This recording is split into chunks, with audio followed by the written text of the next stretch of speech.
الله من قرأ الفاتحة.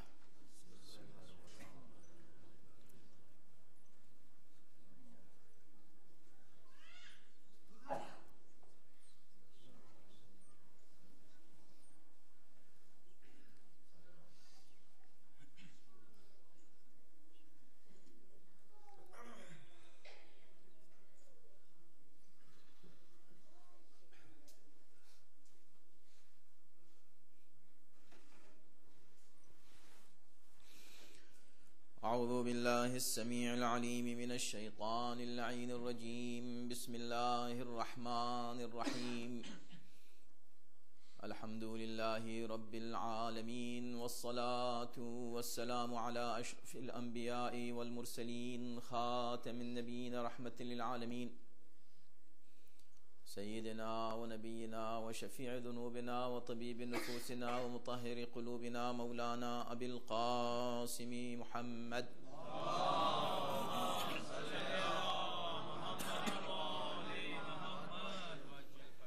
وآله الطيبين الطاهرين المعصومين المظلومين، ولعنة الله على أعدائهم أجمعين من الآن إلى يوم الدين. أما بعد، فقد قال الله سبحانه تبارك وتعالى في كتابه الكريم وهو أصدق القائلين وقوله الحق. بسم الله الرحمن الرحيم. ولقد صرفنا في هذا القرآن للناس من كل مثل وكان الإنسان أكثر شيء جدلا. صلوات.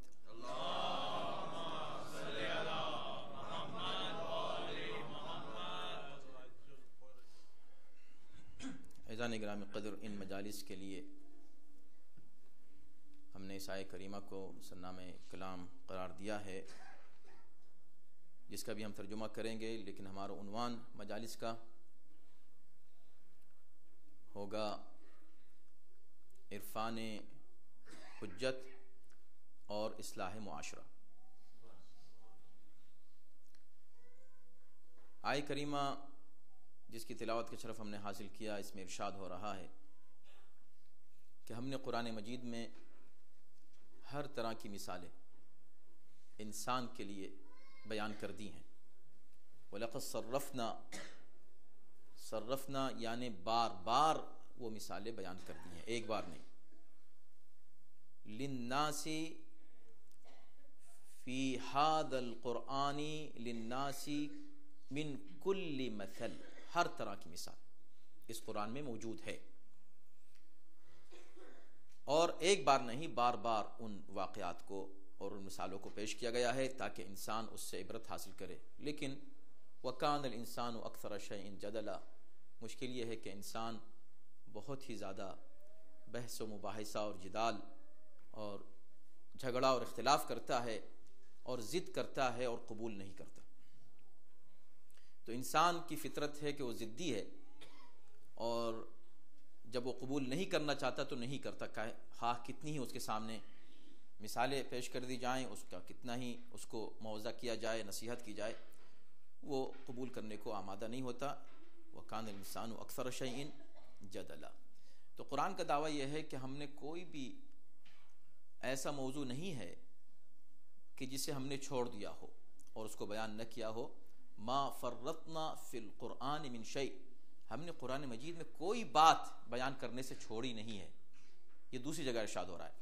لیکن نہ صرف یہ کہ ہم نے ہر چیز بیان کر دی، اس پہ غور کیجیے گا، اور یہی ہمارا موضوع ہے کہ نہ صرف یہ کہ ہر بات بیان کر دی ہے قرآن میں، اس کو تو آپ مسلسل سنتے چلے آئے ہیں، ہمیشہ زندگی بھر آپ سنتے، اور اس طرح کی کئی آیات ہیں قرآن مجید میں جس میں قرآن نے دعویٰ کیا کہ ہم نے ہر بات انسان کو بتا دی ہے، اور اس قرآن میں ہر شے، ہر موضوع اس کے اندر موجود ہے، اور قرآن سے کوئی موضوع، کوئی سبجیکٹ باہر نہیں ہے، یہ بات تو موجود ہے۔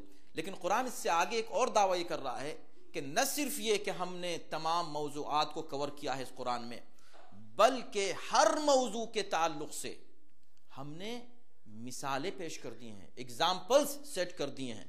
لقد صرفنا، اور وہ اگزامپلز بھی جو بہت ہی ضروری ہیں انسان کے لیے، ایک بار نہیں، انہیں بار بار بیان کیا۔ لقد صرفنا فی هذا القرآن للناس من كل مثل۔ اب یہ جب تمام مثالیں اللہ نے قرآن مجید میں انسان کی ہدایت کے لیے پیش کر دی ہیں، تو کیا وجہ ہے کہ معاشرہ وہیں کا وہیں ہے؟ اس کا سبب یہ ہے کہ انسان ضدی ہے، انسان مانتا نہیں. لیکن اگر مان لے تو جو مان لیتا ہے اسے فائدہ ہوتا ہے، قرآن کے احکام سے اور قرآن کی مثالیں بیان کرنے سے اسے فائدہ ہوتا ہے، اور جو نہیں مانتا وہ وہیں کا وہیں رہ جاتا ہے. تو اصلاح معاشرہ جو ہمارا موضوع ہے، دو الگ الگ موضوعات ہیں میرے دوستو. ایک ہے کیا؟ عرفان حجت. یہ خود ایک مستقل موضوع ہے کہ ہم حجت الہی کو پہچانیں. دوسرا کیا ہے؟ اصلاح معاشرہ. اصلاح معاشرہ بہت ہی دلچسپ ایک موضوع ہے جس پر ہر تقریباً انسان گفتگو کرتا ہے. اصلاح معاشرہ ایک ایسا سبجیکٹ ہے کہ اس پر صرف علماء بات نہیں کرتے، اس پہ ہر انسان بات کرتا ہے. اس پہ صرف مومنین بات نہیں کرتے، اس پہ صرف مسلمان بات نہیں کرتے، اس پر دنیا کا ہر انسان گفتگو کرتا ہے.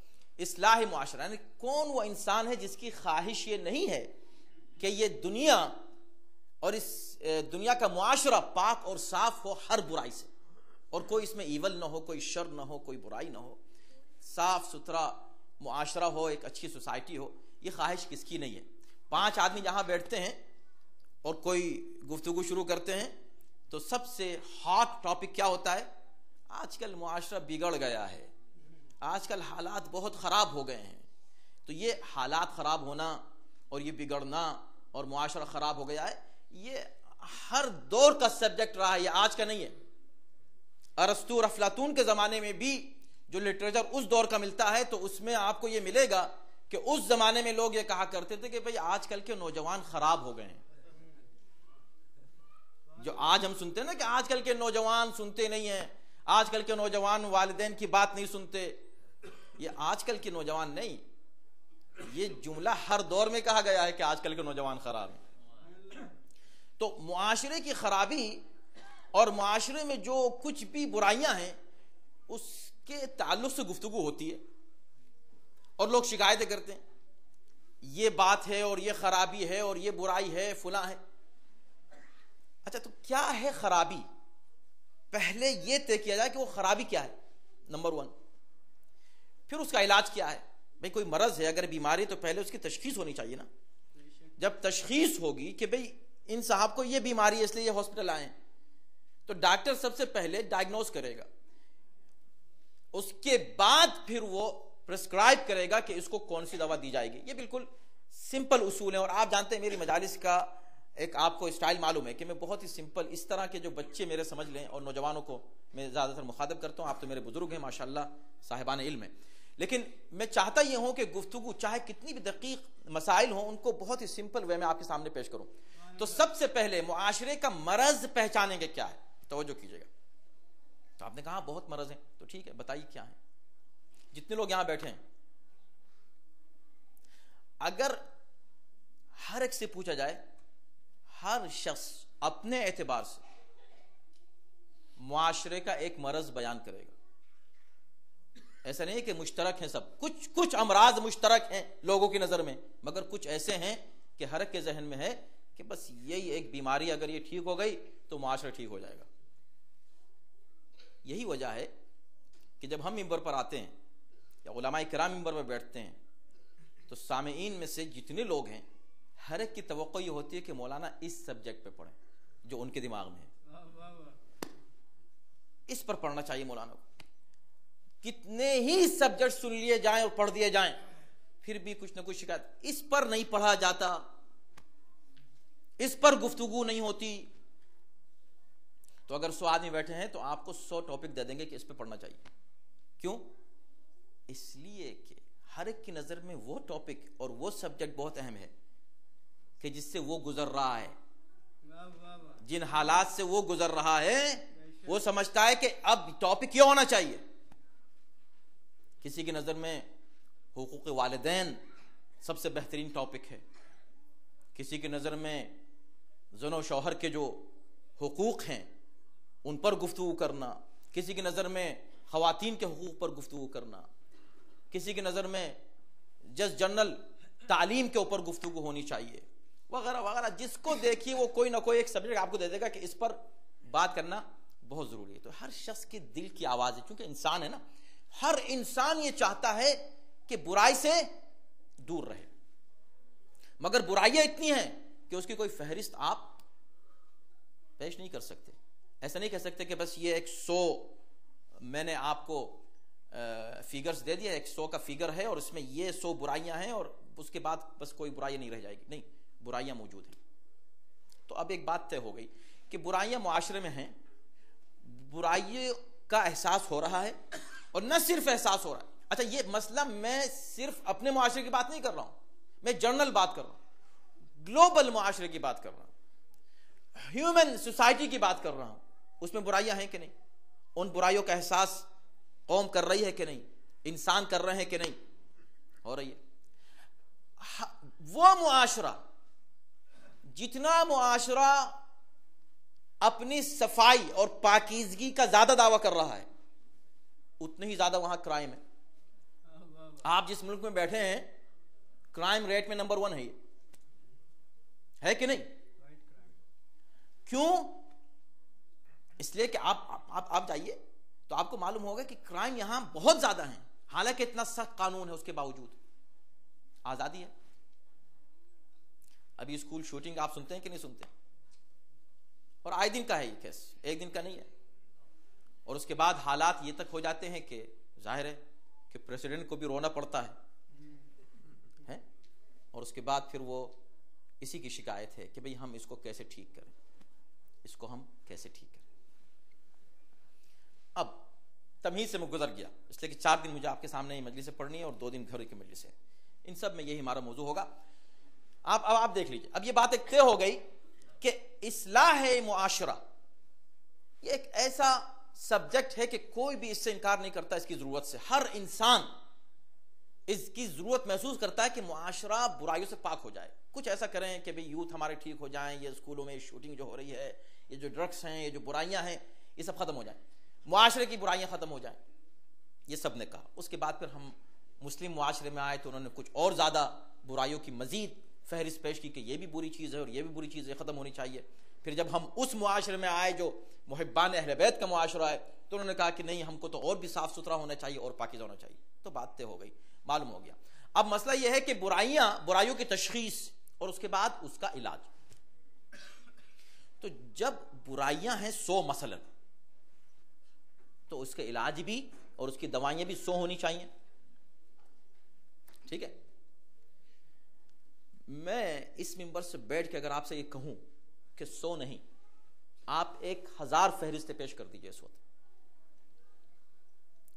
ان 1000 برائیوں کا، ان 1000 امراض کا علاج میں آپ کو 4-6 مجلسوں میں نہیں، اگر میں آپ کو ایک ہی مجلس میں اور ایک مجلس میں نہیں، ابھی ایک ہی جملے میں دے دوں تو یہ کوئی دعویٰ نہیں ہوگا، اس کی دلیل بھی دوں گا آپ کو۔ یعنی یہ صرف دعویٰ ہو سکتا ہے، آپ کہیں دعویٰ ہے، مگر اس کے بعد دلیل میں گفتگو کیے جائیے، اور مجھے یقین ہے انشاءاللہ کہ جب آپ سنیں گے تو خود آپ کا ذہن آگے چلے گا، آپ کہیں گے ہاں ٹھیک ہے، مولانا نے 4 مجلسوں میں یہ مثلاً 4 باتیں پیش کی، میرے ذہن میں تو 40 باتیں آ رہی ہیں اسی سے مربوط۔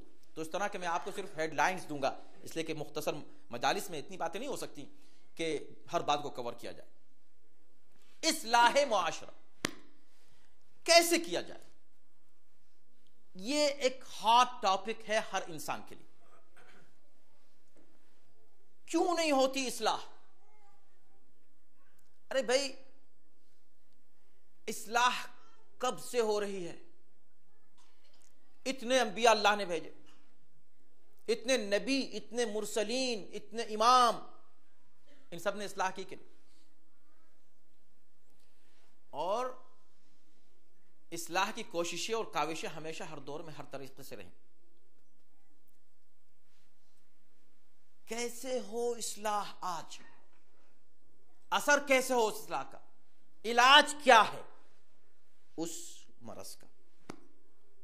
تو بس ایک ہی جملہ ہے۔ میں نے ان 2 موضوعات کو جو بالکل الگ ہیں ان کو اسی لیے جوڑا ہے کہ مشکل ساری مصلحین کی، مجھ جیسے مصلح جو باہر نکلتے ہیں اصلاح کرنے کے لیے، ان کی مشکل یہ ہے کہ وہ دوا کو مرض سے الگ کر دیتے ہیں، یا مرض کچھ اور ہے، دوا کچھ اور دے رہے ہیں، یہ مشکل ہو جاتی ہے۔ سارے امراض اس کا علاج کیا ہے؟ معاشرے کی اصلاح کیسے ہوگی؟ سب سے اہم اور بنیادی علاج معاشرے کی اصلاح. پہلی بات تو یہ سمجھے کہ اصلاح نام ہے بگڑی ہوئی چیز کو ٹھیک کرنے کا. سدھارنے کو اصلاح کہتے ہیں. ذہن میں ہے نا؟ اس کے مقابلے پر عربی میں ایک لفظ استعمال ہوتا ہے جس کو کہتے ہیں فساد، اور قرآن نے اس کو استعمال کیا. میں آپ کو بعد میں اس کے حوالے دوں گا، ابھی نہیں. ابھی تو اس وقت ایک موضوع کیا ہے وہ آپ کے ذہن میں آ جائے. اب یہ اصلاح معاشرہ، اگر ہم کو فارمولہ مل جائے، آپ سوچیں کتنا زبردست وہ فارمولہ ہے کہ اگر وہ فارمولہ ہم کو مل جائے کہ بھئی ان صاحب کو 100 بیماریاں لگی ہوئی ہیں، ہاسپٹل میں آئے ہیں، ایک ڈاکٹر نے آگے کہا کہ بھئی آپ اس کو یہ بھی دوا دے رہے ہیں، یہ آئی وی دے رہے ہیں، اور یہ آپ اس کو یہ گولیاں دے رہے ہیں، اور آپ اس کو سپورٹ پہ رکھے ہوئے ہیں، ان سب کو ہٹائیے، ان کو جو بھی 100 بیماریاں ہیں میں آپ کو ایک ایسی دوا دیتا ہوں کہ بالکل ٹھیک ہو جائیں گے، شرط یہ ہے کہ وہ اس دوا کو کھائیں. تو اس سے بہتر کیا بات ہوگی؟ تو اگر میں آپ کے سامنے اس وقت وہ دوا پیش کروں کہ گھر کی جو بیماریاں ہیں، بچوں کے جو مسائل ہیں، گھریلو جو مسائل ہیں، اور کمیونٹی کے جو ایشوز ہیں، اور اس کے بعد پھر گلوبل جو ایشوز ہیں، وہ سب کے سب حل ہو سکتے ہیں اگر اس دوا کو قبول کر لیا جائے. مگر مشکل کیا ہے؟ وَكَانَ الْإِنسَانُ أَكْثَرَ شَيْءٍ جَدَلًا. انسان بڑا ضدی ہے، قبول نہیں کرتا. تو اب وہ کیا چیز ہے؟ تو ہم اپنی طرف سے کچھ پیش نہیں کریں گے. ہم کو دیکھنا یہ ہے کہ بھئی اصلاح معاشرہ کے لیے اللہ نے کیا کیا، تاکہ ہم اسی کو علاج سمجھیں نا. ہم کیوں کوئی علاج دیں کہ بھئی یہ لیجئے دوا؟ جس نے پیدا کیا انسان کو، اس نے کیا کیا؟ تو میں یہ کہوں گا کہ اس نے اصلاح نہیں کی. اللہ نے بنیادی طور پر انیشیلی اصلاح کا انتظام نہیں کیا. کہ اچھا تو بگڑنے دیا؟ کہ نہیں، ہم یہ کہہ رہے ہیں کہ اصلاح کا انتظام نہیں کیا. اصلاح کہتے ہیں بگڑی ہوئی چیز کو سدھارنا. اللہ نے انتظام یہ کیا کہ وہ شے جو اس نے پیدا کی وہ بگڑے ہی نہیں جو اصلاح کی ضرورت پیش آئے. اللہ نے کیا کیا؟ ہر انسان جہاں پیدا ہوا، پیدا ہی مسلمان ہوا، پیدا ہی مسلمان ہوا بے گناہ. اب وہاں گناہ نہیں ہے. اب آپ نہیں کہیں گے کہ اس بچے کو سدھارو، آپ کہیں گے اس بچے کو محفوظ رکھو، اس بچے کو برائی سے محفوظ رکھو. کیوں؟ اس لیے کہ یہ آلریڈی بچا ہوا ہے. تو اللہ کا جو انداز ہے وہ یہ نہیں کہ وہ اصلاح کرے. دو چیزیں ہیں، ایک ہے رفع شر، ایک ہے دفع شر. ایک ہے ایک برائی آ گئی تو اس کو ہٹا رہے ہیں، ایک ہے دفع شر، برائی آنے ہی نہیں دی. ابھی آپ نے دعائے کمیل پڑھی ہماری جان قربان امیر المؤمنین پر، کیا بات فرمائی؟ کم من مکروہ دفعتہ، نہ جانے کتنی برائیاں ہیں اللہ جو تو نے میرے پاس آنے ہی نہیں دی. بھائی ذرا سی بات پہ شکایت، مجھ کو یہ ہو گیا، مجھ کو وہ ہو گیا، میں اس پریشانی میں ہوں. اور ہر انسان، عجیب انسان کی فطرت، ہر انسان یہ سمجھتا بس میں ہی پریشان ہوں، باقی سب بالکل ٹھیک ہیں. یا اللہ میرے ہی ساتھ ایسا کیوں ہے؟ یہ ضرور میرے ہی ساتھ ہے، یعنی اس کا مطلب ہے کہ صرف انہی کے ساتھ ہوا ہے اور سب بالکل صحیح چل رہے ہیں.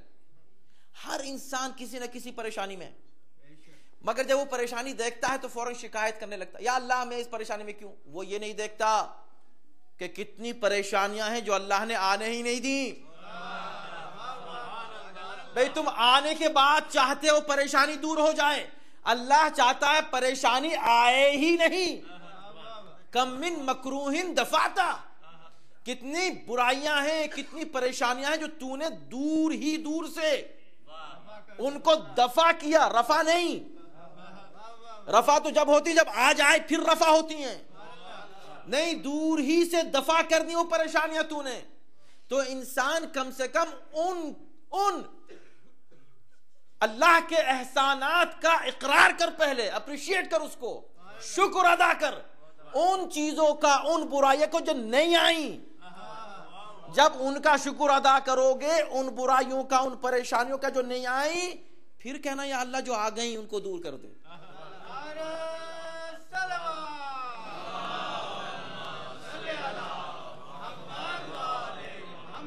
تو اللہ کا نظام کیا ہے؟ اللہ کا نظام یہ ہے کہ برائی اور شر آئے، اس لیے کہ اللہ خالق شر نہیں ہے، اس کو ذہن میں رکھیے گا۔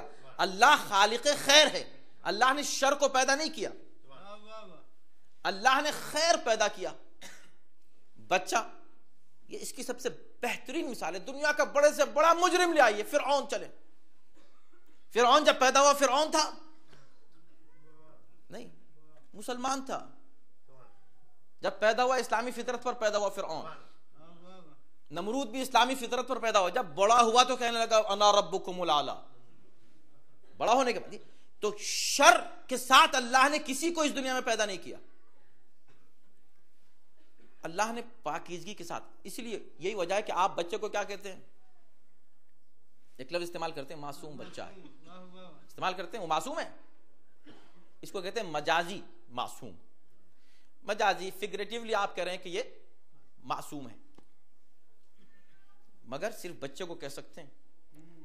بڑا چاہے جتنا ہی نیک اور پارسا اور متقی اور پرہیزگار کیوں نہ ہو، اس کے لیے آپ یہ لفظ استعمال نہیں کر سکتے۔ کسی بزرگ کے لیے آپ کسی بزرگ کہ بھئی یہ بڑے میاں بڑے معصوم ہیں، اگر آپ نے کسی بزرگ کو کہہ بھی دیا یہ بڑے معصوم ہیں تو اس کے معنی دوسرے ہو جائیں گے کہ اچھا یہ بڑے معصوم ہیں بھائی، یہ بڑے میاں معصوم ہیں بہت۔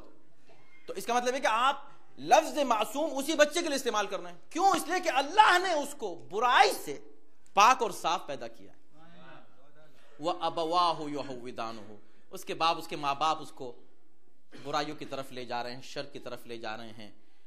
تو معاشرہ اللہ نے انیشیلی صاف ستھرا کریٹ کیا، کریشن میں پاکیزگی۔ اب ایک بات ہوگا، اب یہ دیکھنا ہے کہ اللہ یہ چاہتا ہے کہ معاشرہ پاک رہے یا نہیں۔ تو کون کہے گا اللہ نہیں چاہتا؟ اللہ چاہتا ہے، اور اسی کا یہ ارادہ تشریعی ہے۔ اللہ کا یہ ارادہ، یعنی شریعت اللہ نے، اس نے جو لاز بنائے وہ لاز ہیں یہ اسی بات کے کہ معاشرہ بگڑنے نہ پائے۔ کیا کیا یا اللہ تو نے اس کے لیے؟ اس کے لیے کیا کیا تھا کہ ہم بھی وہی کریں؟ اس کے بعد پھر انبیاء آئے، تو یہ ایک سوال کریٹ میں نے کیا کہ اللہ نے کیا کیا؟ اب اس کے بعد پھر اللہ نے انبیاء کو کیوں بھیجا؟ انبیاء آئے، ایک کربلا جس کا آپ ذکر کرتے ہیں، آج 2 معصومین کی شہادت ہے۔ ان کا جو کردار ہے یہ کیا تھا؟ انہوں نے کیا کیا؟ انہوں نے کیسے اصلاح کی؟ ان کا طریقہ اصلاح کیا تھا؟ تاکہ ہم بھی وہی طریقہ اصلاح اپنائیں۔ دیکھیں، اور ہم یہ دیکھیں کہ خود ہم سے اصلاح کی منزلوں میں کہاں کہاں غلطیاں ہوتی ہیں۔ آگے جوش میں، یعنی اب جس کی نظر میں کوئی چیز بری ہے بس اس کے پیچھے پڑ گئے، یہ نہیں ہونا چاہیے۔ جس کی نظر میں کوئی چیز اچھی ہے تو وہ چاہتا ہے کہ بس ہر انسان وہی کرتا رہے جو میں کر رہا ہوں، اس لیے کہ مجھے پسند ہے۔ تو اصلاح ہے کیا؟ کیسے کی جائے اصلاح؟ وہ تمام ائمہ نے کیا کیا؟ تو بس ایک ہی بات ہے جو اللہ نے بھی کی، اور وہی اماموں اور انبیاء کے کردار میں ہم کو نظر آیا۔ وہ کیا ہے؟ ہر موقع پر، ہر جگہ پر جہاں برائی ہے، اس برائی کو دور کرنے کے لیے یا اس برائی کو دور رکھنے کے لیے، دونوں باتیں، دور کرنا دور رکھنا، دونوں کے لیے اللہ کا بھی اصول یہ رہا، انبیاء اور مرسلین اور اماموں کو بھی یہ رہا کہ بھئی اللہ کی حجت کو پہچانو۔ حجت الہی کو پہچانو گے، برائی خود بخود دور ہو جائے گی، نہیں دور رہے گی۔ جب تک مثال نہیں دوں گا بات واضح نہیں ہوگی۔ اصلاح کے لیے امام حسین جب نکلے کربلا کی اصلاح کے لیے نکلے،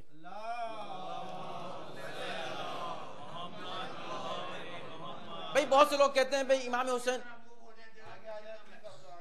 تھوڑا سا آپ حضرات تشریف لائیں آگے.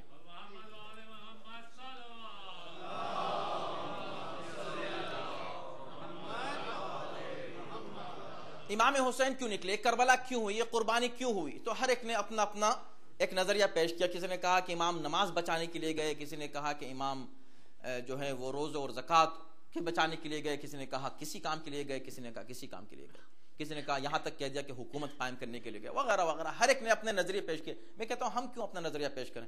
اگر امام نے خود نہ بیان کیا ہو کہ میں کیوں نکلا تو پھر ہم بیان کریں. امام نے فرمایا ہے کہ انی لم اخرج اشرا ولا بطرا ولا ظالما ولا مفسدا وانما خرجت لطلب الاصلاح فی امت جدی. دیکھیں ہمارا موضوع کیا ہے؟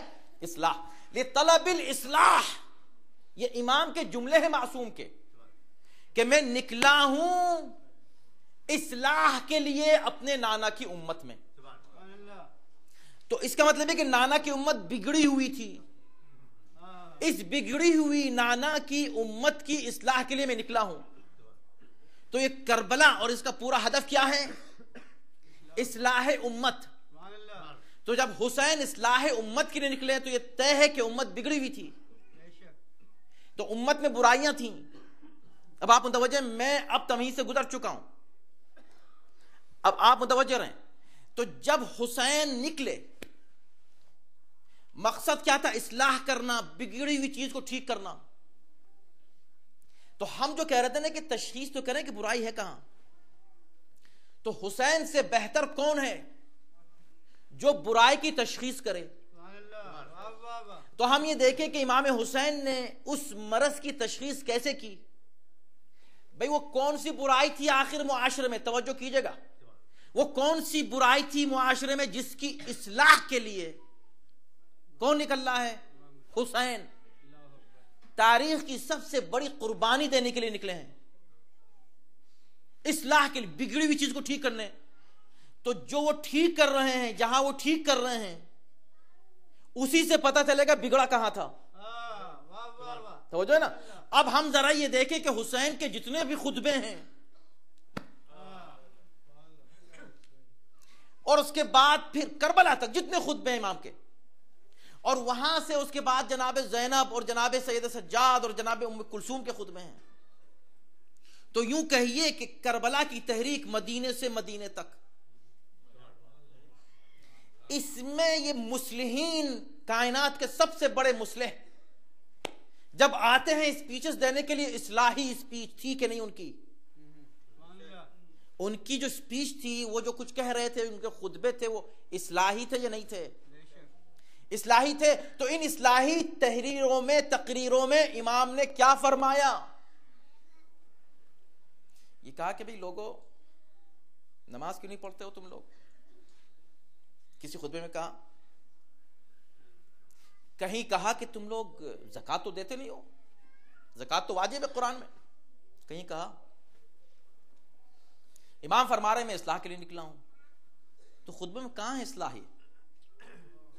جس خطبے کو دیکھو اس خطبے میں فرماتے یہی ہیں کہ بھئی دیکھو مجھے پہچانو. توجہ کیجئے، مجھے پہچانو. تاریخ بشریت کی بدترین برائی کے مرکز کا نام بتائیے. یزید کا دربار ہے کہ نہیں؟ اس سے کوئی انکار نہیں کر رہا. میں وہ چیزیں کر رہا ہوں، کامن باتیں پڑھ رہا ہوں تاکہ کوئی بحث نہ ہو. نہیں آپ صحیح نہیں کر رہے، نہیں آپ بالکل. تاریخ بشریت میں اگر بدترین انسان کا نام پیش کیا جائے اس کو یزید کہتے ہیں. یزید کا دربار ہے. یزید کے دربار میں شراب پی جا رہی ہے. ہر برائی کی جڑ ہے یزید کا دربار. وہاں پر ایک امام کو موقع ملتا ہے منبر پر جانے کا. تو اب یہ دیکھتے ہیں کہ وہ برائی کو روکنے کے لیے کیا کر رہے ہیں. وہ اس شر کو ختم کرنے، رفع کرنے اور دفع دونوں کیا کر رہے ہیں. منبر پہ جاتے ہی کہتے ہیں کہ تم شراب کیوں پی رہے ہو؟ شراب تو حرام ہے قرآن میں. کہا بتائیے. شطرنج کھیلتا ہے تو گناہ ہے، مت مت ایسا کر. ہے کوئی ایسی بات کہی امام نے کہ جو برائیاں عام تھیں جن کو ہم اور آپ برائی سمجھ رہے ہیں؟ کربلا جس مقصد سے ہوئی تھی کچھ کہا؟ کچھ نہیں. کیا کہا؟ ممبر پہ بیٹھے کہا من عرفنی فقط عرفنی, جس نے مجھے پہچان لیا اس نے پہچان لیا, جس نے نہیں پہچانا میں پہچانواتا ہوں. تو مولا اتنی بڑی برائیاں, آپ کو یہ چانس ملا ہے, موقع ملا ہے, ایک خطیب کو, ایک اسپیکر کو اگر موقع ملے بہت بڑے مجمع میں کوئی بات کہنے کا تو بات پہنچائے, ان لوگوں کی اصلاح کرے. مولا کہا یہی تو اصلاح ہے. بھئی یہ بگڑے کیا ہیں؟ کیا چیز بگڑی ہے؟ یہ شراب اس لیے نہیں پی رہے کہ یہ خود برے ہیں, نہیں شراب اس لیے پی رہے کہ یہ ہم کو نہیں پہچانتے ہیں, یہ قتل و خون اس لیے کر رہے ہیں کہ ہم کو نہیں جانتے. لہذا اس مرض کی دوا اس کے سوا کچھ نہیں کہ ہم عرفان حجت کرائیں کہ حجت الہی کون ہے اس کو پہچان.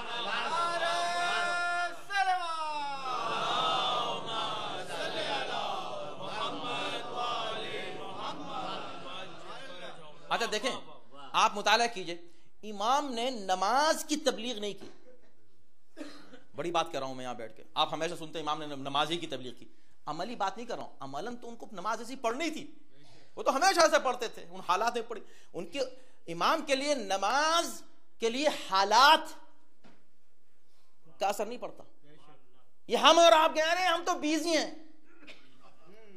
کون ہے میرے پاس آ جائے وہ جو اتنا بیزی ہو جتنا امام بیزی تھے ظہر کے وقت؟ بتا دیں. یا امام کے جو صحابہ بیزی تھے تو مجھ سے زیادہ بیزی ہو. تو امام نے پریکٹیکلی وہ سب کچھ بتایا, لیکن زبان سے خطبوں میں ممبروں پر نماز اور زکوٰۃ کی بات نہیں کی. اب دیکھیں, اور یہ میں دلیل دے رہا ہوں, نہیں کی. سبحان اللہ. مگر جب آپ زیارت پڑھتے ہیں کیا کرتے ہیں؟ کیا کہتے ہیں؟ اشہد انک قد اقمت الصلاۃ. ہم گواہی دیتے ہیں یا حسین اے میرے مولا کہ آپ نے نماز قائم کی. جب نماز کی تبلیغ ہی اس طرح نہیں کی زبانی خطبوں میں تو قائم کیسے کی؟ اگر یہ نقطہ پہنچ گیا تو پوری مجلس پہنچ گئی. توجہ. ہاں یہی تو بات ہے. ہم یہ تو کہنا چاہتے ہیں کہ مولا آپ نے نماز کے لیے کبھی نہیں کہا اس طرح, عوام سے نہیں کہا ان لوگوں سے کہ نماز پڑھا کرو, کہاں کہا, مگر آپ نے نماز قائم کی. وہ کیسے کہا؟ اس لیے کہ آپ نے کہا مجھے پہچانو. جب آپ نے امامت کی تبلیغ کی تو اسی حسین کو پہچاننے کے حکم سے نماز بھی آپ نے پہنچائی, آپ نے زکوٰۃ بھی قائم کی. پتا چلا کہ اگر امامت پہنچائی جائے, ولایت پہنچائی جائے, محبت پہنچائی جائے, معرفت پہنچائی جائے تو پورا دین خود بخود ساتھ پہنچ جاتا ہے.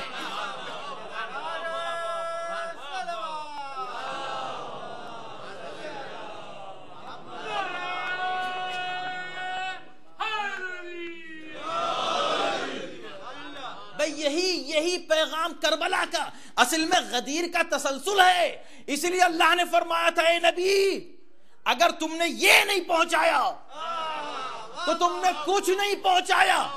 کچھ نہیں پہنچایا. اگر یہ نہیں پہنچاتا تو کیا نبی نے کچھ نہیں پہنچایا؟ کہا نہیں پہنچایا تھا. کہا نہیں, خدا تو کہہ رہا کہ اگر یہ نہیں پہنچا, تو کہا اگر ہے. تو اگر کا مطلب کیا ہوتا ہے؟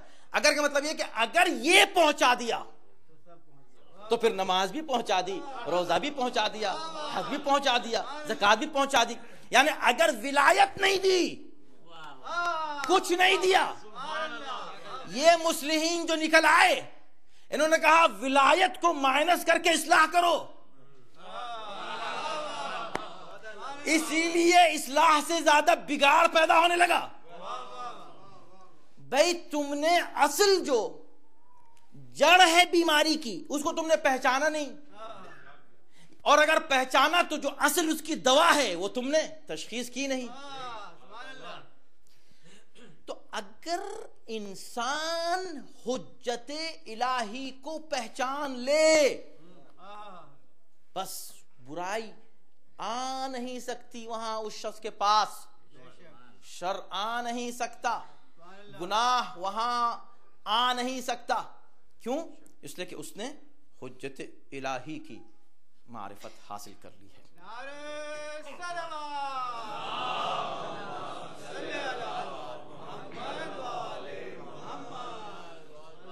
اور اس میں اب آج میں آپ کی خدمت میں عرض کروں ایک مثال دے کر، اس لیے کہ آج پیغمبر اسلام صلی اللہ علیہ وسلم کی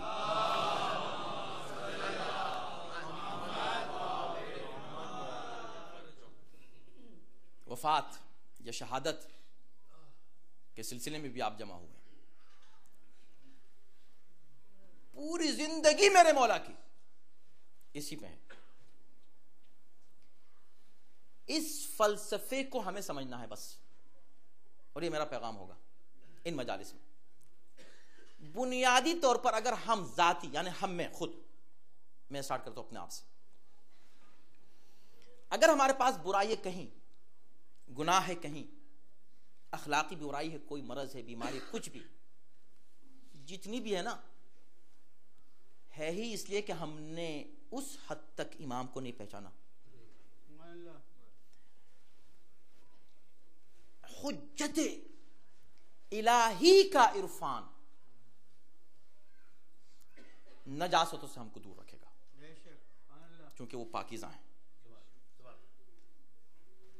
اصلاح اسی صورت میں ہو سکتی ہے کہ جتنا ہم معرفت اپنی بلند کرتے جائیں گے اتنی اصلاح بہتر سے بہتر طریقے سے ہوتی جائے گی. امام کو پہچانو. اگر کسی موقع پر کسی جگہ جا کر کسی تقریر کو سن کر امام یا اہل بیت یا معصومین جو اللہ کے نمائندے ہیں ان کی عظمت آپ کی نظر میں ذرا ہلکی ہو جائے، ہاں ہے تو مگر یہ بات صحیح ہے، ایسا کیسے ہو سکتا ہے، شکوک آئے اور آپ برائی کی طرف پھسلے. یہ شکوک برائی کی طرف لے جاتے ہیں. ظاہری عمل کو مت دیکھیں. اب بات آ گئی تو ایک بات عرض کر دوں.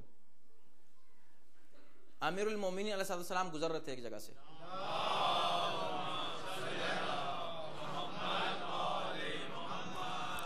ساتھ میں کون تھے؟ کمیل ابن زیاد. کمیل ابن زیاد نخعی شخصیت آپ جانتے ہیں. آج ابھی آپ نے دعائے کمیل پڑھی ہے، انہی کو امام نے یہ دعا سکھائی تھی.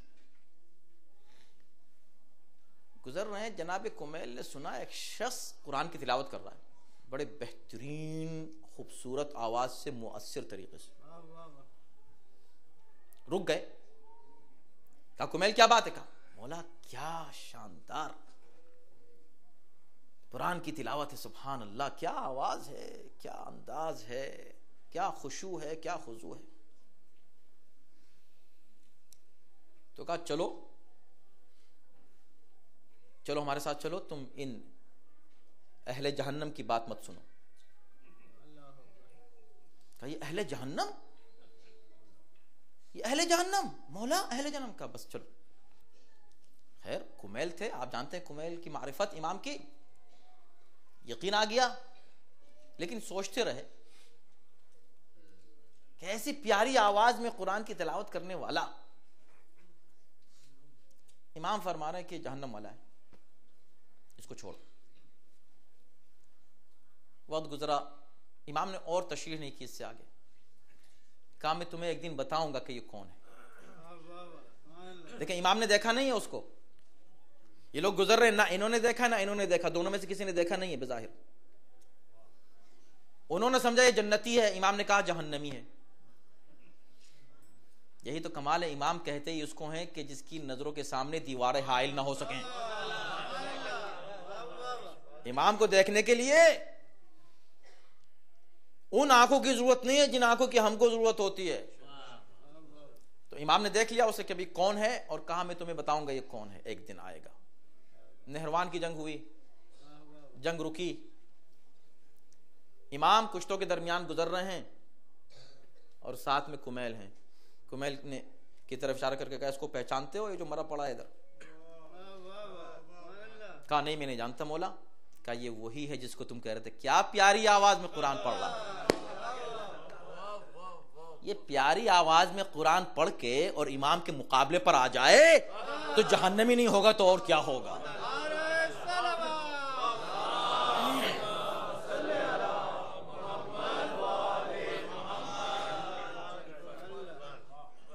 کسی قیمت پر اس بات کی اجازت نہیں دینی چاہیے اپنے ذہن کو، فکر کو، دل کو، کہ کوئی شک اور شبہ لائے امامت کے بارے میں، حجت الہی کے بارے میں، عشق و محبت و معرفت اہل بیت کے بارے میں۔ اور پھر کوئی یہ نہ کہے کہ بھئی صرف آپ فضائل پڑھ رہے ہیں، کچھ تھوڑی نصیحت تو کریں۔ میں اس وقت صرف نصیحت کر رہا ہوں، میں بالکل وہی نصیحت کر رہا ہوں جو حسین کر رہے تھے نصیحت۔ اے لوگوں مجھے پہچان لو، مجھے پہچانو گے تو برائی رہے گی کہاں؟ برائی ہے ہی اس لیے کہ تم نے پہچانا نہیں مجھ کو۔ دیکھیں اگر کوئی بات خلاف عقل و منطق ہونا، جب میں پسند نہیں کرتا سننا تو سنانا کیسے پسند کر سکتا ہوں؟ اگر جو بات میں کہہ رہا ہوں اس کو دلائل سے عقل و وحی کی روشنی میں ثابت نہ کر دیا جائے تو فائدہ کیا؟ اور میں اس بات کو پسند کرتا ہوں، اگر نہیں سمجھ میں آئے تو آئیے ہم سے بات کیجیے۔ پیغمبر اسلام کا طریقہ تبلیغ کیا تھا؟ متوجہ رہیے گا۔ تو ہم یہ دیکھیں کہ انہوں نے سٹارٹ کیسے کی تبلیغ، پوری زندگی ان کی تبلیغ کے دیکھ لیجئے۔ سٹارٹ کہاں کی ہے؟ وَأَنذِرْ عَشِيرَتَكَ الْأَقْرَبِينَ، اپنے قریب ترین رشتہ داروں کو دعوت دو۔ جب قریب ترین رشتہ داروں کو دعوت دی تو اس سے ہم کو پہلا میسج کیا ملا؟ پہلا ہی میسج ہم کو یہ مل گیا کہ بھائی اصلاح کرنے والوں کہیں باہر نکلنے سے پہلے اپنے رشتہ داروں میں کام کرو، بھائی اپنے گھر کو دیکھو، پہلے گھر کی اصلاح، اس کے بعد باہر کی اصلاح۔ گھر کو بھول کے پوری دنیا پہ ڈنڈے لیے پھر رہے ہو۔ اصلاح اصلاح اصلاح پہلے گھر سے سٹارٹ کرو۔ دوسرا میسج ملا، کب ہوا یہ؟ 40 سال کے بعد پیغمبر اسلام نے اعلان رسالت کیا۔ اسی سے جنہیں معرفت نہیں انہوں نے کہا 40 سال بعد نبی بنے۔ نبی بنے نہیں، وہ جو 40 سال تھے وہ نبوت کا حصہ تھے، بلکہ تبلیغ کا جزء لا ينفک تھے۔ کیوں؟ اس لیے کہ اس سے بھی ہم کو میسج یہ دیا جا رہا ہے کہ بھئی اصلاح کرنے کے لیے نکلے تو ہو، مگر کوئی ایسی بات نہ کہنا جو تم خود کر چکے ہو، کسی ایسی بات سے مت روکنا جو تم خود کر چکے ہو پہلے۔ اسلام کا پیغام آیا کب؟ جب نبی ہو گئے 40 سال کے۔ اب کہہ رہے ہیں یہ کرو، یہ مت کرو، یہ کرو، یہ مت کرو، یہ حرام، یہ حلال۔ کوئی ایک ایسا مکروہ ہی دکھا دو جو پیغمبر نے اس 40 سال میں کیا ہو۔ اگر نبی نہیں تھے تو اتفاقاً ہی کوئی کام ایسا کر لیتے کہ بعد میں کہتے نہیں اب مت کرو، اس لیے کہ اس وقت اسلام نہیں آیا تھا تو میں نے کر لیا تھا۔ دوسرے لوگ اگر وہ کر لیں تو کوئی حرج نہیں۔ وہ جو ایک صاحب تھے پاکستان میں، اپنے کو اسکالر کہتے تھے، انہوں نے کہا نعوذ باللہ امیر المومنین کسی نجاست کے قریب آئے یا نجاست ان کے قریب آئی تو پہلے تو انہوں نے قرآن کی مخالفت کی، عقل کی مخالفت کی، ہسٹری کی جو حقیقت ہے اس کی مخالفت کی۔ پھر انہوں نے کہا اس کی صفائی میں یہ کہا کہ نہیں بات یہ ہے کہ انہوں نے کوئی گناہ نہیں کیا، اس لیے کہ وہ تو اس کی حرمت سے پہلے کی بات ہے، ابھی وہ حرام نہیں ہوئی تھی، اس وقت نعوذ باللہ ایسا ہوا، استغفر اللہ. لہٰذا جو اس میں شریک تھے کوئی ان پر گناہ نہیں، لہٰذا آپ لوگ کو مائنڈ نہیں کرنا چاہیے. ہم نے کہا یہ اس سے بڑی جہالت ہے، یہ اس سے بڑی جہالت ہے. ایکسکیوز جو پیش کیوں؟ اس لیے کہ یہ بات صحیح ہے کہ جو دوسروں نے کیا اس سے پہلے ان کے اوپر کوئی گناہ نہیں، لیکن نہ علی کر سکتے ہیں نہ نبی کر سکتے ہیں وہ کام. نبی اس لیے نہیں کر سکتے کہ دکھاؤ کوئی ایسا کام جو نبی نے کیا ہو جس کو نبوت کے بعد منع کیا کہ مت کرنا، دکھاؤ. دوسرے، علی کے بارے میں جو تم کہہ رہے ہو، علی کی پرورش کس نے کی؟ اس طرح کی نجاستیں ایسے نہیں آتی، عادتوں سے آتی ہیں، اور عادتیں ایسے نہیں آتی جب تک گھر کی طرف سے انکریجمنٹ نہ ملے یا غفلت نہ ہو.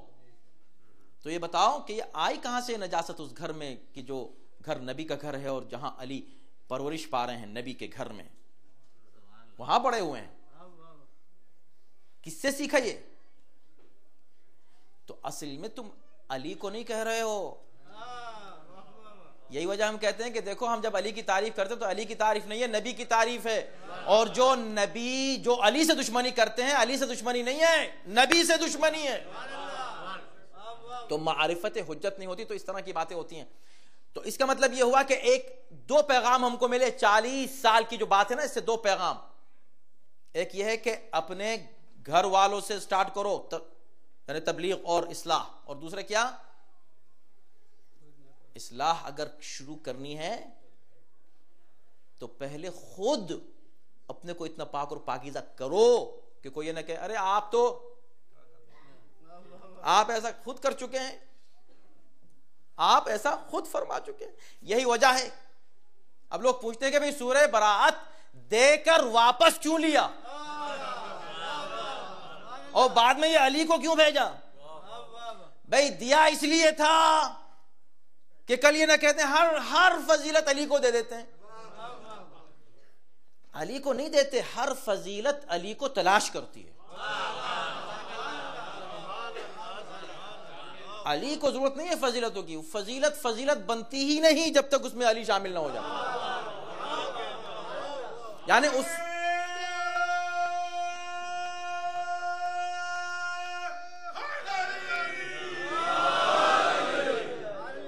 بھئی وہ فضیلت بنتی ہی، اس کو فضیلت کس لیے کہتے ہیں؟ فضیلت یعنی کیا؟ فضل. فضیلت بنتی ہی بلندی سے ہے، جس کا نام ہی علی ہو، نام ہی اتنا بلند ہو. جو چیز مربوط ہو جائے اس سے، اسے فضیلت کہتے ہیں. یعنی جو علی کے پاس آ جائے اسے فضیلت کہتے ہیں. جو علی سے الگ ہو جائے وہ فضیلت بن ہی نہیں سکتی، وہ مذمت کے سوا کچھ بھی نہیں ہے. تو علی اس ذات گرامی کا نام ہے کہ جہاں فضیلتیں جمع ہوتی ہیں. اب وقت تمام ہو رہا ہے، انشاءاللہ میں آپ کو عرض کروں گا اور ہم اپنے موضوع پہ رہنا چاہیں گے. تو اسی لیے کہا یا علی تم جاؤ. بہت اہم ہے، ایسی نہ نکلے کوئی بھی اصلاح کے لیے. اصلاح بہت سخت کام ہے اور اس کو سمجھنا چاہیے. یہ بالکل ایک ڈاکٹر کی طرح ہے کہ وہ نکل گئے دوا دینے کے لیے، ان کو پتہ نہیں کس مرض کی دوا ہے کون سی، اور خود کو ڈاکٹر کہہ رہے ہیں، ڈاکٹر ہے نہیں. مثلا بہت خطرناک ہوتا ہے. اور خاص طور پہ مولوی اور حکیم یہ دونوں اگر نیم ہو جائیں تو آپ کو پتہ ہی کیا ہوتا ہے. سمجھے نا؟ یا خطرہ جان یا خطرہ ایمان. اسی وجہ سے نیم اللہ نہیں، مسئلہ یہ ہے کہ نیم ایمان والا کوئی نہیں آئے، ورنہ سب کا ایمان نیم ہی ہو جائے گا اور پھر نیم چڑھا بھی ہو جائے گا اس کے اوپر. سمجھے کیوں؟ اس لیے کہ جب تک کل ایمان سے رابطہ نہ ہو، اس وقت تک ایمان کا پیغام نہیں پہنچا سکتے. تو اس لیے کہا یا علی تم, تو ان کو بھیجا اس لیے کہ کوئی یہ نہ کہتے ہر فضیلت علی کو دے دی, ہم ہوتے تو ہم بھی کر دیتے. جاؤ لے جاؤ. چلے راستے میں اللہ نے کہا نہیں, ان کو واپس بلائیں, ان کو واپس بلائیں. پروردگار واپس بلائیں تو سورہ برات پہنچائے گا کون؟ کہا لا یبلغہ, کمال ہے, لا یبلغہ الا انت او رجل منک. اے نبی یا آپ جائیے یا وہ کوئی جو آپ سے ہو, من کا آپ سے ہو. یہ آپ سے کیا مطلب؟ آپ سے کیا مطلب؟ اس کی تشریح پیغمبر خود فرما چکے ہیں, انا وعلی من نور واحد.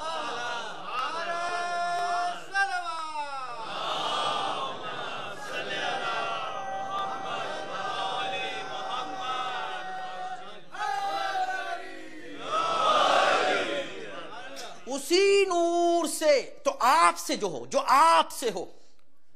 تو اس کا مطلب یہ کہ مقصد یہ بھی تھا کہ آج یہ پہچنوا دے کہ نبی سے کون ہے. اور یہ اس لیے ضروری ہے کہ ہر شخص یہ کہے گا ارے ہم نبی سے ہیں, ہم نبی سے ہیں. جی نہیں, نبی سے کون ہے؟ نبی سے رشتے ایک لفظ میں نہیں بنتے. یہ لفظ والے رشتے جو ہیں نا, وہ لفظ سے بنتے بھی ہیں, لفظ سے ٹوٹتے بھی ہیں. من کا تم سے ہو, بلا لیا ان کو,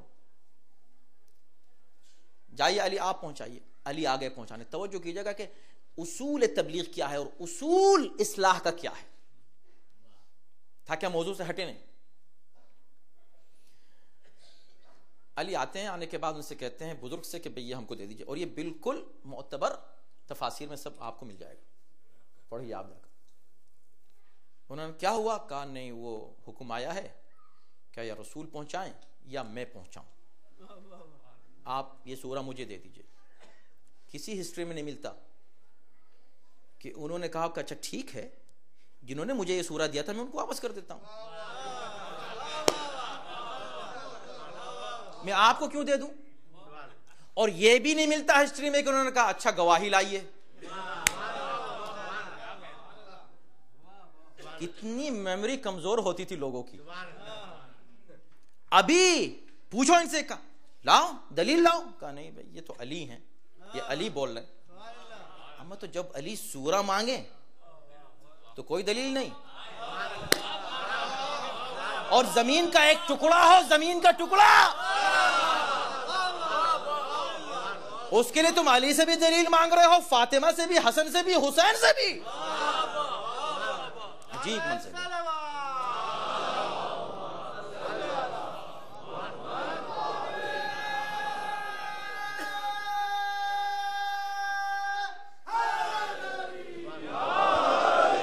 دیکھیں رسالت اور امامت ساتھ ہیں, من کا, ان دونوں کو جدا نہیں کیا جا سکتا. ان کو جدا کیا برائیاں پھیلیں گی.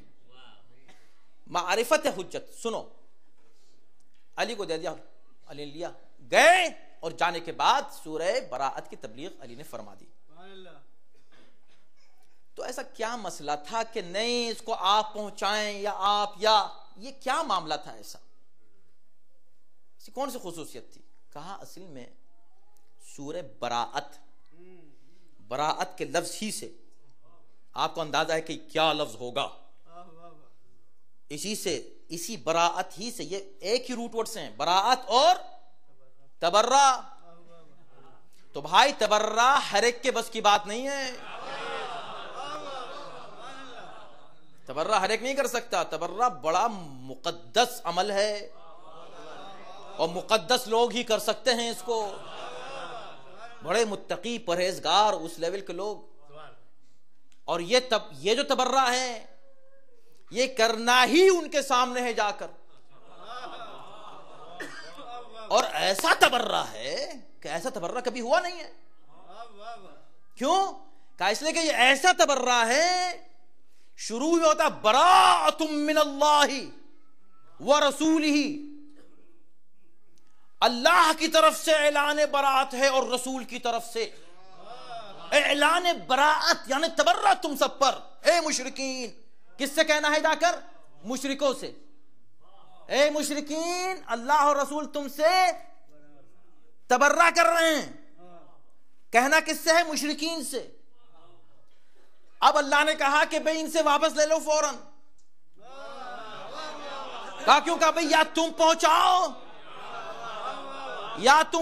یا وہ جو تم جیسا ہو، ورنہ بڑی مشکل ہو جائے گی. یا اللہ کیا مشکل ہو جائے گی؟ ہونے دیں، کرنے دیں، جائیں تبلیغ کرنے کا. نہیں، وہ جیسے ہی کوئی کھڑے ہو کے کہے گا اے مشرکو،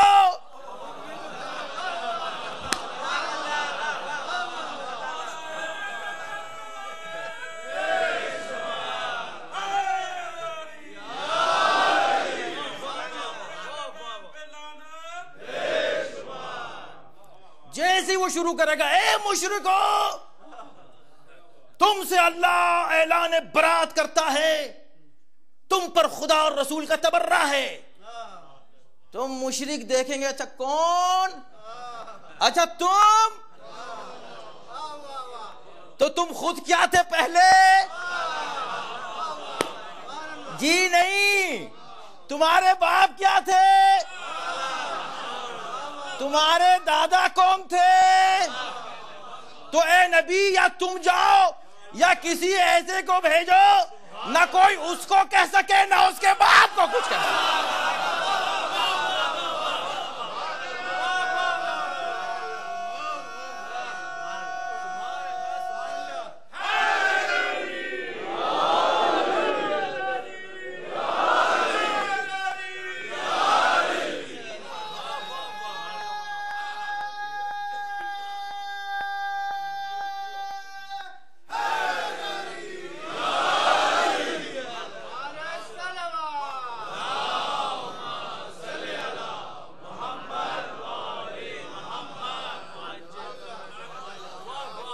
ہر بات کا ایک فلسفہ ہے، اور یہی وجہ ہے شاید.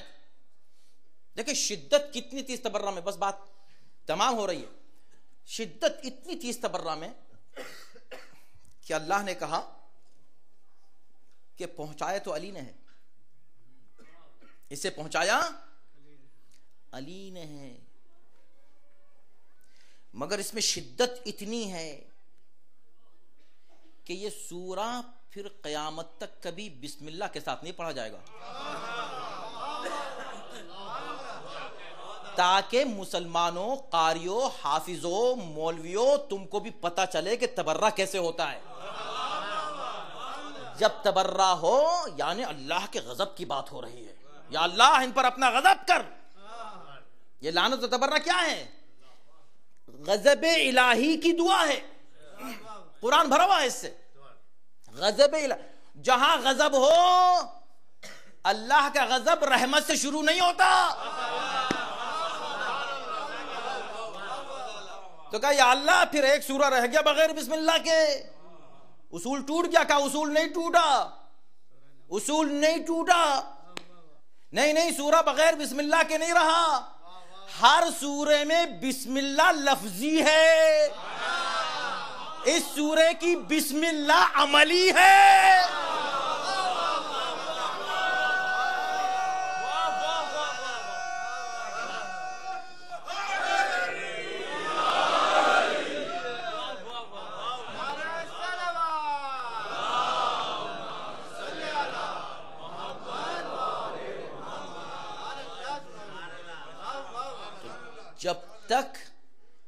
جب تک یہ سورہ رہے گا، جب سٹارٹ ہوگا براءۃ من اللہ، جب پوچھا جائے گا کیسے اترا، کہاں اترا، کس نے پہنچایا، کس نے کیوں نہیں پہنچایا، کس نے کیوں پہنچایا، جس نے پہنچایا اس کو سلام کرو گے. جن کو پہنچایا گیا، احتیاط سے کہہ رہا ہوں، جن کو پہنچایا گیا ان سے محبت کرو گے، ان سے محبت کرو گے، یا براعت تم بھی کرو گے ان سے؟ تو ان سے کرو گے براعت، جس نے پہنچایا اس سے کرو گے محبت. اسی کو کہتے ہیں تولا اور تبرہ. اس سے پیچھا تمہارا چھوٹ نہیں سکتا. اور جب اس کو سمجھو گے تو ہر برائی سے پاک ہو جاؤ گے. دیکھیں میں نے عرض کیا نا کہ معرفت حجت ہی پر ڈیپینڈ کرتا ہے اصلاح کا مسئلہ, اور میں انشاءاللہ آپ کے سامنے وہ ثبوت دوں گا جو آپ کے سامنے کی, لیکن صرف یہ ہے کہ آپ ایک نئے پہلو سے ایک چیز کو سنیں گے, بس بات وہی ہے, صرف ایک نیا پہلو, ایک نیا زاویہ ہے, تاکہ ہم یہ سوچیں کہ بھئی ہم جو کچھ کر رہے ہیں یا جو ہماری خواہشیں ہیں یا جو ہماری تمنا ہے کہ بھئی ہمارا گھر, ہمارا جو ہے سینٹر, ہماری کمیونٹی, ہمارا محلہ, ہمارا شہر, ہمارا ملک, ہمارا یہ گلوب, یہ زمین, یہ پوری سوسائٹی صاف ستھری کیسے ہو, پاکیزگی اس میں کیسے آئے, تو ہم صحیح ٹریک پہ چلیں اصلاح کی, اپنی بھی اصلاح کر سکیں گے اور دوسروں کی بھی اصلاح کر سکیں گے. امام حسن مجتبی علیہ السلام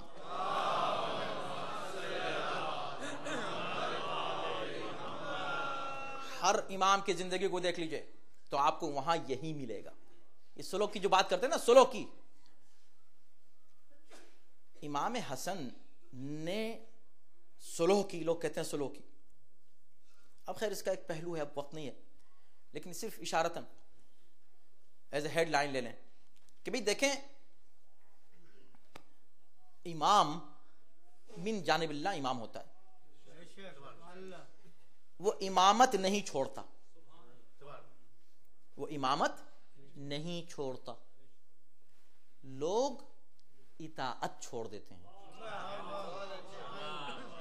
بس پورا مضمون میں نے دے دیا آپ کو. سنا ہے نا مولا کائنات جب صفین کے میدان میں ایک مخالف سپاہی کو, زخمی سپاہی کو پانی پلا رہے تھے, تو کسی نے کہا ساتھیوں میں سے, مولا آپ اس کو پانی دے رہے ہیں, یہ تو آپ کا دشمن ہے. کہا کوئی بات نہیں, انسان تو ہے. کہا مولا انسان تو ہے مگر یہ آپ کو امام نہیں مانتا, آپ کو امام نہیں مانتا. کہا اچھا مجھ کو امام نہیں مانتا, تو اگر اس نے اطاعت چھوڑ دی تو کیا میں امامت چھوڑ دوں؟ اگر اللہ نے فرعون کو پانی نہ دیا ہوتا تو میں بھی اس کو نہ دیتا. اگر کوئی اطاعت چھوڑتے تو اس سے ہماری جو ہے امامت نہیں جاتی. ہم امام اس کے بھی ہیں جو ہم کو امام نہیں مان رہا ہے. امام حسن امام سب کے تھے, جو سلوکی تو انہوں نے نعوذ باللہ امامت نہیں چھوڑی, نہ خلافت چھوڑی, خلافت نہیں دی اس کو. کیا کیا؟ سمپل سی بات ہے, اس کو غور کیجئے گا بعد میں, اگر اس کی وضاحت ابھی نہ ہو سکے تو آپ خود توجہ کیجئے گا, آج رات میں سوچئے امام نے جو سلوکی, کیا دل و جان سے خوشی خوشی اس کو دے دے کہ تم حکومت کرو؟ جی نہیں, ایسا نہیں ہے. ہوا یہ کہ جب قوم نے کہا کہ بھئی ہم تو نہیں ماننا چاہتے, جسے خدا بناتا ہے وہ اپنے کو زور زبردستی سے نہیں منواتا. نہ علی نے خوشی خوشی قبول کی تھی خلافت, آپ کو معلوم ہے پوری ہسٹری اور تاریخ, کیسے ریجیکٹ کیا, 3 بار طلقتک ثلاثا, 3 بار پورے مجمع کو بھیجا 3 دن تک. آخر میں نہج البلاغہ میں فرماتے ہیں کہ جب میں مجبور ہو گیا قبول کرنے پر, جب سب نے اطاعت کا وعدہ کیا تب میں نے قبول کر لیا.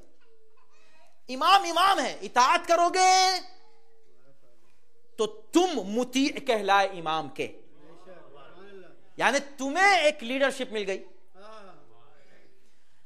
تم نہیں اطاعت کرو گے, امام کہے گا جاؤ, اب تمہاری قسمت میں جو بھی لیڈر آ جائے, جس کو تم چاہو جاؤ لے لو.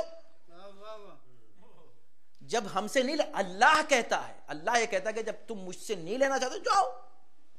اللہ زبردستی آ کے ہدایت نہیں دیتا, ہدایت اسی کو ملتی جو اللہ سے لینا چاہتا ہے. اسی طرح امام نے کچھ نہیں چھوڑا. کیا چھوڑا؟ لوگوں نے جب اس کو قبول نہیں کیا, اس منزل کو, اس مقام کو امام کی, تو امام نے کہا ٹھیک ہے لے لو, ہم سے کیا مطلب, جاؤ تم اپنی جگہ, ہم تو امام رہیں گے, امام ہم رہیں گے, پھر بھی ہم سب کے امام, ہم تمہارے امام ہیں, مگر تم اگر ہم کو نہ مانو. تو صلح امام حسن وزن کے اعتبار سے، اہمیت کے اعتبار سے، اور خود امام حسن کی مظلومیت کے اعتبار سے کسی طرح کربلا سے کم نہیں ہے۔ اور یہ ہمارا عقیدہ ہے کہ دونوں امام ہر اعتبار سے، ہر فضیلت میں برابر ہیں۔ حالات، امام حسین اگر اس جگہ ہوتے تو سلو کرتے، امام حسن وہاں ہوتے تو جنگ کرتے، بلکہ تھے امام حسین نے سلو پر جو دستخط ہوئے ہیں دونوں بھائیوں کے ہوئے ہیں۔ کیا کہنے اس کے جس کو حسین نے امام مانا، اس سے بڑھ کر کیا بات ہو سکتی ہے؟ امام حسین نے اعتراض کیا کہ نہیں بھائی آپ سلو مت کیجئے، کہا کہ آپ سلو مت کیجئے کھانے، اس لیے کہ وہ بھی مظلوم ہے، بھائی بھی مظلوم ہے۔ جانتے ہیں کہ میرا بھائی مظلوم ہے، جسے اللہ نے کائنات کا امام بنایا، یہ قوم اسے امام ماننے کو تیار نہیں۔ امام نے بے دلی سے اپنے چند مٹھی بھر چاہنے والوں کی جان بچانے کے لیے بھی کہ جاؤ لے لو اس حکومت کو جس کے لیے تم مرے جا رہے ہو، ہمیں حکومت کی ضرورت کب ہے؟ تم کو ضرورت ہے ہماری، ہم کو تمہاری ضرورت نہیں۔ امام نے چھوڑ دیا اسی حالت، مگر ہمیشہ اپنا تعارف کراتے رہے، ہمیشہ اپنی عظمت بیان کرتے رہے، ہمیشہ لوگوں کو بتاتے رہے کہ ہم کون ہیں، تاکہ لوگ حق کے راستے سے ہٹ نہ جائیں۔ اور یہی تبلیغ کا بہترین طریقہ تھا کہ وہ لوگ جو معرفت امام نہیں رکھتے، چونکہ دیکھیں بگاڑ کہاں تھا، بس بات یہاں تمام ہو گئی کہ امام کو پہچانا نہیں، معاویہ کو قبول کر لیا۔ کیا ہے اس معاشرے کی کیفیت، آپ سوچیں کہ جو معاویہ کو رہبر مان لے، لیڈر مان لے، ساری برائیاں دیکھنے کے بعد، اور اس اقرار کے باوجود کہ حسن سے زیادہ پاکیزہ کوئی وجود اس وقت گلوب پر نہیں ہے، رسول کے جسم کا ٹکڑا ہے، یہ وہ ہے جس کے لیے رسول اللہ نے فرمایا کہ حسن منی وانا منہ، مگر امام حسن کو چھوڑ دیا۔ نہ صرف چھوڑا، گستاخی کی امام کی شان، اور ان گستاخیوں کو حسین نے بھی سنا ہے۔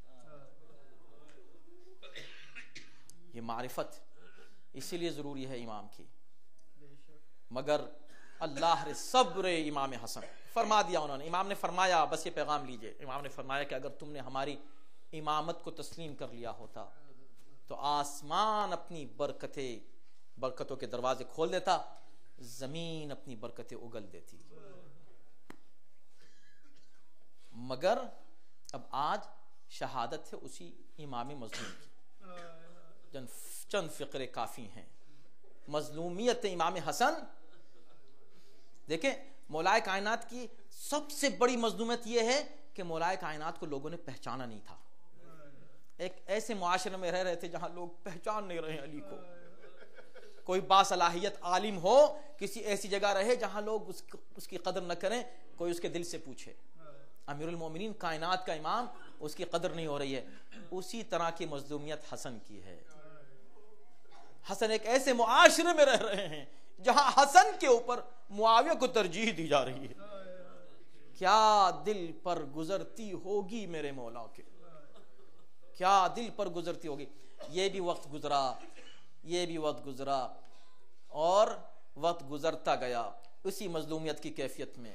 اور یہی وہ زمانہ تھا، اور وہی وہ موقع تھا، وہی وقت تھا کہ جب کہ امام مسلسل اس کیفیت میں رہے کہ کہیں یہ خبر آئی کہ فلاں ساتھی کو قتل کر دیا گیا، فلاں چاہنے والے کو شہید کر دیا گیا، مظالم کا سلسلہ ابھی جاری ہے، اور امام حسن اسی انداز سے گزار رہے ہیں زندگی کو، اور یہاں تک کہ گھر میں دشمن داخل ہے، گھر میں دشمن۔ دنیا داری کا نتائج یہ ہوتے ہیں، امام وقت گھر میں اللہ اکبر زہر پہنچا دیا جاتا ہے، لو یہ زہر حسن کو دے دینا۔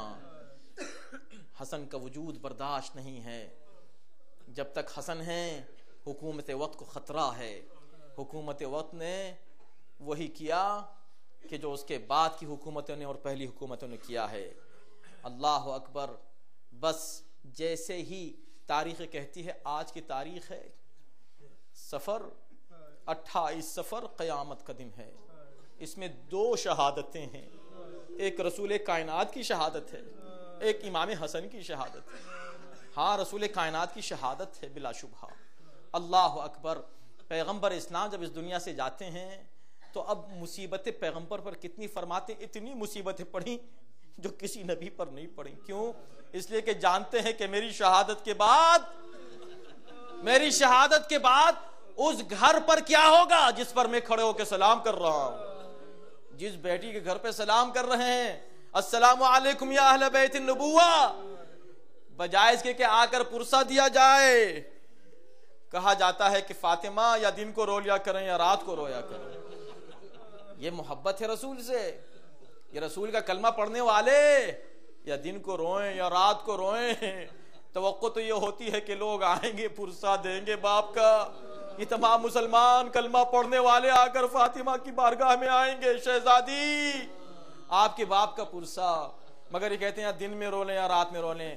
ہاں مگر میں ہاتھ کو جوڑ کے ایک بات ضرور عرض کروں گا، شہزادی آپ بہت مظلوم ہیں، آپ سے کہا تو گیا کہ دن کو روئیں یا رات کو روئیں۔ ہائے سکینہ، جب اپنے بابا کو روتی ہے تماچے مارے جاتے ہیں، تازیانے مارے جاتے ہیں۔ یہ رسول جن کا جنازہ اٹھا ہے، اللہ اکبر، اہل بیت پر مصیبتوں کا سلسلہ شروع ہوا۔ اس لیے فرماتے ہیں شہزادی صبت علیہ مصائب لو ان، یہ بابا کے مرنے کے بعد ہے کہ مجھ پر اتنی مصیبتیں پڑیں۔ مگر جب پیغمبر اسلام کا جنازہ اٹھا ہے، اس وقت بیٹی کی کیا کیفیت تھی تو آپ نے سن لی، مگر رسول کی ایک ننھی سی نواسی بھی ہے زندہ، 3 یا 4 سال کی بچی ہے جس کا نام خود رسول نے زینب رکھا ہے۔ اس نے بھی اپنے نانا کے جنازے کو دیکھا، اس نے ان تمام مصیبتوں کو دیکھا۔ جب دروازے پر آگ اور لکڑی لے کر آئے، اسے بھی اس بچی نے دیکھا۔ جب دروازے کو ماں کے پہلو پہ گرائے گئے، اس وقت بھی اس بچی نے دیکھا۔ اور جب ماں زمین پر گری، اس وقت بھی وہ بچی دیکھتی رہی۔ اور جب ماں اس دنیا سے رخصت ہوئی تو اس بچی نے دیکھا۔ اور اس کے بعد پھر اب یہ جب بڑی ہوتی ہے تو اس نے بابا کے جنازے کو بھی دیکھا۔ 21 رمضان کو بابا کو بھی خدا جانے کیسے رخصت کیا جنازے کو۔ اور اس کے بعد پھر اسی کے سامنے وہ منزل بھی آئی، 28 سفر، جب ایک مرتبہ بھائی زہر دغا سے شہید کیا جایا۔ اللہ اکبر۔ تاریخ کہتے ہیں کہ امام حسن جب زہر کی اثر سے تڑپ رہے تھے، ایک تشت منگایا، تشت میں جگر کے ٹکڑے، امام حسین قریب بیٹھے ہوئے رو رہے ہیں، بھیا میں یہ کیا دیکھ رہا ہوں۔ بس تھوڑی دیر گزری تھی، دق الباب ہوا۔ امام حسن نے کہا حسین میرے بھائی اس تشت کو چھپا دو۔ کہا بھیا کیوں؟ کہا مجھے یقین ہے یہ دق الباب کرنے والی میری بہن زینب آئی ہے۔ بہن داخل ہوئی، مگر میرے مولا کی کیفیت دگرگوں تھی، چہرہ متغیر ہے زہر کے اثر سے۔ بس ایک مرتبہ پھر طلب کیا تشت کو، تشت لاؤ، تکلیف ہو رہی ہے۔ اب جو تشت میں دیکھا جگر کے ٹکڑے، تڑپ گئی زینب۔ اے میرے بھائی یہ بہن کیسے دیکھے؟ یا رسول اللہ میرے بھائی کو شہید کر دیا گیا۔ بس ایک مرتبہ جسم کی ساری طاقت کو سمیٹ کے امام حسن نے کہا بہن زینب یہ ٹکڑے نہ دیکھ سکی، ارے تمہاری منزلیں آگے ہیں، اس دن کا انتظار کرو جب کربلا کا میدان ہوگا، 72 لاشیں ہوں گی، یہ تمہارا بھائی ہوگا، تمہاری نگاہوں کا سامنے ذبح ہو رہا ہوگا۔ اور زینب تڑپ کے کہہ رہی ہوگی ہے میرے بھائی کا کوئی بچانے والا۔ ہاں عزادارو، ابھی آپ تابوت اٹھائیں گے، امام حسن کا تابوت اٹھا، حسن اس دنیا سے رخصت ہوئے، واہ حسنا واہ علیہ، وصیت کر دی میرے جنازے کو نانا کے پہلو میں دفن کرنا، لیکن اگر منع کیا جائے جنگ نہ کرنا۔ جنازہ اٹھا، بنی ہاشم کے جوان لے کے چلے، جیسے ہی معلوم ہوا دشمن آیا، اللہ اکبر، تیر کی بارش ہونے لگی، جنازے پر تیر۔ اب جنازے کو واپس لایا گیا، زینب نے تیروں کو دیکھا، واہ حسنا واہ حسنا، شہزادی ارے آپ نے یہ تیر دیکھے، حسین کے جسم کے تیروں کو خدا جانے کیسے دیکھا ہوگا۔ ہاں بس جنازہ پھر اٹھا، جنت البقیع میں دفن کر دیا گیا۔ ہائے رے مظلومیت حسن، آج جب ظاہر جاتا ہے قبر حسن پر کھڑے ہو کر، ارے وہ ویرانی دیکھی نہیں جاتی، مظلوم امام واہ حسن۔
رسول دوسرا حسن چوک سے کباب خطا مار گیا، صرف رسول دوسرا حسن ساز کباب خطا مار گیا، صرف رسول دوسرا حسن ساز کباب خطا مار گیا، صرف رسول دوسرا حسن ساز کباب خطا مار گیا، صرف رسول دوسرا حسن ساز کباب خطا مار گیا، صرف رسول دوسرا حسن ساز کباب